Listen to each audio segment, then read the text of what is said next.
Previously, on Fire Emblem, Shadow Dragon and the Blade of Light, Marth arrives at Aurelis, defeating a Macedonian force in the southern plains, heads to the north, uniting with the resistance forces of Prince Harden of Aurelis, then liberates the castle from Macedonian occupation, meeting with Princess Nina of Archanea, receiving the Fire Emblem. With the forces of two kingdoms united, Marth and his allies start their long march through the Kingdom of Archanea. As Marth arrives at the mountain pass of Lefkandef, Princess Minerva of Macedon argues with General Harmain of Grust over strategy, wanting to have a fair fight against the Liberation Army. Harmain recalls the amount of Macedonian soldiers lost in the Aurelian campaign, preferring to stall for time, reminding Minerva that her sister Maria will suffer the consequences of Minerva's insubordination, though Minerva believes Harmain will regret his decision. In this map, 14 units must be deployed. The player army starts in the very north of the map, with most of the enemy army present in the south, with the remaining Grustian soldiers present in a walled village to the east. Among the southern force are many flying units who can bypass the mountains to attack the player with incredible speed. Near the player's starting position is a convoy and an armory, which holds the same weapons as the previous chapter. A nearby house tells the player of Princess Minerva's predicament. It seems that her sister Maria is being held hostage, forcing Minerva to fight against her will. Could it be that we could help her? I prepare to intercept the flyers and start attacking the archers to ready the advance towards the village. Just as the enemy flyers reach halfway through the mountains, Princess Minerva orders a retreat to her subordinates, Paula, Katria and Est, leaving towards the bottom of the map. I'm sure Harmain won't mind that. This reduces the flying force immensely, making them easier pickings. I open the door to the village and combat the mercenaries. When Marth reaches the village, he meets with Bantu, a Manakite, who is looking for a young girl named Tiki, member of the Divine Dragon clan, who can defeat Medius's Manakites. Unfortunately, Bantu has lost his Dragonstone, so he cannot shift, but will join us anyway. Fortunately for him though, we got a Firestone all the way back in Aurelis, so he can fight regardless. Bantu is a Manakite, a 6 movement class that wields stones. His stats are low in all categories, and his growths are either very low or non-existent. The Firestone that he wields though is a very strong weapon, if somewhat inaccurate, and grants him a plus 12 defense boost when equipped, so he's currently the tankiest unit of the game, although this high defense could be a potential detriment. For the most part, enemy AI will ignore units that they can't damage. All in all, he could help block one tile wide choke points and deal decent damage to enemy units, but he's not an amazing unit overall. With the flyers gone, I make my way towards the south. A nearby thief will drop a door key when defeated. There are 4 forts that will send a wave of cavaliers if I'm not fast enough, with one of them even holding a Rider's Bane. Otherwise, only the boss and his Javelin Knights are left. With them defeated, I move towards the boss. At the end of this gauntlet, he's Harmain, a level 3 general with a silver sword. He is slightly more threatening than the previous boss, but not that much different. I start by attacking him with Harden, holding the Armor Slayer, and finish him with Wendell, with Harmain dropping his silver sword. After Marth seizes the castle, Meletus recounts the story of the Manakites. Long ago, they lived in the Archanean continent, there being 3 tribes: the Divine Dragons of Naga, the Mage Dragons of Basilisk, and the Fire Dragons of Salamander. The tribe of Naga acted as protectors, stopping the other tribes from conquering humanity. They could also conceal their true form by using Dragonstones. Humans and Manakites lived in peace until the arrival of the Earth Dragon Medius, who destroyed the Divine Dragons and established the Dollar Empire, conquering the human kingdoms of 100 years ago. Then, the young hero Anri, armed with the Divine Sword Falchion, defeated Medius and founded the Kingdom of Archanea. Marth, being Anri's descendant, is destined to defeat the revived Medius when his father could not. Marth heads to the southeast.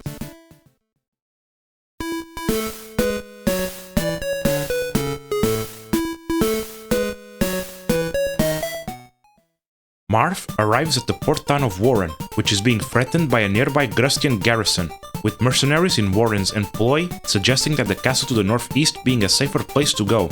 In this map, 13 units must be deployed and you are joined by Warren's mercenaries for a 15-unit strong army. Caesar is a mercenary. His stats aren't particularly great, besides his base speed, and his growths aren't that good either, besides his HP growth. More damning is his weapon level, low enough that he can't use Killing Edges, and his growth in it makes it difficult for him to use silver swords. Overall, he's worse than other units of his class, but a hero promotion could help fix his issues if you have a diminished roster. Rad is another mercenary. His stats are either lower or equal to Caesar's, but his growths are great, especially in HP, strength and speed. He still has the same starting weapon level, but his better growth in it will make him a faster adopter of silver swords. He's a difficult unit to use, requiring a lot of training to become good, but he has a better payoff than Caesar. The player army deploys on the south side of the map, while the enemy deploys in the north, with two groups nearby forts, east side having knights and archers, while west has cavaliers and horsemen. The boss meanwhile is isolated in the east, with a convoy near him. In the Portan of War in itself is a convoy, an arena, 3 armories, which all hold the same inventory, notable additions being rapiers and silver lances. Also nearby are 2 vendors, a new facility, which sells tomes, staves, and items, notable inclusions being vulneraries, door keys, and heal staves. I march my army towards the center, meeting with both enemy forces. This perhaps has been a bit of a mistake, as the fighting devolves into a slugfest, where units from both sides take swings and shots at each other, leaving many of my units with low HP. I equip Cain with the Rider's Bane to deal with the Cavaliers, but this turns out to be a blunder, as I almost lose him to the enemies doubling him, only surviving due to sheer luck. While this is happening, I send my 2 new mercenaries for shopping duties, stocking on many important items for the maps ahead, like rapiers. In the west side of the map are 2 houses, which tell the player about a princess of Macedon being held captive in Castle Dale, and that many enemies await inside the forts, which can be blocked. If I'm not fast enough in this map, reinforcements would flood the map for dozens of turns. Among the enemy knights is Roger, who will express reluctance when attacking you. He can be recruited with Seda, in a rather awkward conversation where Seda strings Roger along to convince him to join our side, with him rebuking her advances, although he caves in at the end. Guess this one goes into the list of cryptic Seda recruitments. Roger is a knight. He's pretty bulky, with high HP and defense, and enough weapon level to use most weapons. He even comes with good growths in HP and strength. Unfortunately, his speed is low, with a low growth, and his movement is bad, so he will have a bad time keeping up with other units. He could be a better tank than Draug, but even Bantu has better tanking capabilities, especially since unlike Roger, he doesn't have to be afraid of armor slayers. Roger just can't catch a break, can he? After this pitched battle, I move units towards the forts, just in case I'm too slow to reach the boss, and I move the rest of the army towards him. Admittedly, a better way of handling this chapter would have been to warp a boss killer and then Marth to seize the castle, since the boss is so isolated, but I wanted to gather some weapons and items from the stores in this chapter. Oh well, what can be done?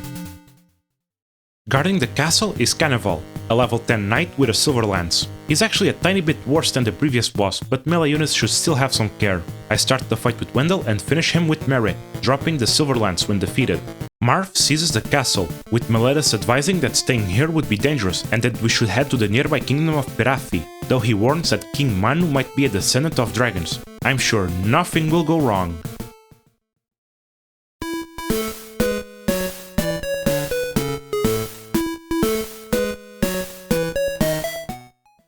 Everything went wrong. King Manu is indignant that his kingdom has been trespassed, threatening to burn us all for the god Salamander.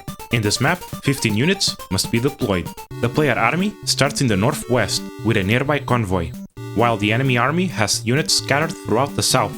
I send Marth towards the village in the east. Nearby this path is a house that tells of the Worm Slayer, a sword effective against Manichees and Wyvern Knights, which is being held in a shrine to the east. While Marth moves, I send my units to the south. I open a door with Jagan, using a door key, while I send Sede to draw pirates away. When Marth finally arrives at the village, he meets George, an Archanean sniper, who had been captured with the fall of Archanea, but managed to escape. With news that Princess Nina had joined Marth, he awaited patiently for him. George is a sniper, a 7-movement class that wields bows. He starts with pretty good HP, skill and speed, his weapon level enough to use his starting silver bow, and with a good growth, allowing him to use the strongest bow in the game later on. His growths aren't that amazing otherwise, only HP is decent. He can deal incredible damage from 2 range, but will not contribute much on enemy phase, and his movement is worse than Horseman. But he's still generally considered the best bow user in the game, as training archers to promote to sniper is a very consuming endeavor, and George comes ready from the get-go. Julian moves into the central chamber to collect its treasures. West holds 15,000 gold, and East holds a goddess icon, which boosts luck by 7. Luck isn't the most useful stat, only boosting magic avoid and critical hit rate by a minor amount to the latter. There's no item selling in this game, so I might as well give it to someone.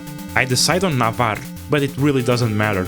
Once done, I warp him to the next treasure chests, which holds the previously mentioned Worm Slayer. Next to this chamber is a convoy and an armory with the same contents as Chapter 7. I use ward-boosted units to deal with the mage and prepare for the pirates, which have an easy time crossing the many waterways of this map. One of these pirates wields a devil axe, which he will drop when defeated. Towards the south of the map is an isolated chain of islands that hold forts, which will spawn pirate reinforcements if I'm not fast enough, especially since I don't have enough units which can cross into the islands and block them. Once I clear most of the enemies, I move towards the boss. Guarding the castle is Manu, a level 3 Manakite with a Firestone. While the Firestone grants him incredible bulk, he's still just as vulnerable to magic as any other boss, so I send Merrick with the Excalibur to one-round him easily, with him dropping a door key when defeated. The Worm Killer wasn't even necessary. As Marth seizes the castle, he meets with Katria of the White Wings, Minerva's personal squad.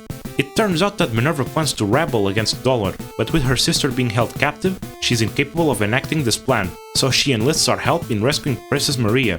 Marth sails to the west. A surprise has come to Marth. With a promise of rebellion in the horizon, his forces become stronger as he travels. The Archanean capital is just within reach, and its freedom at hand. Thank you for watching, and I'll see you next time, as we finally liberate Archanea from Grusta's grasp.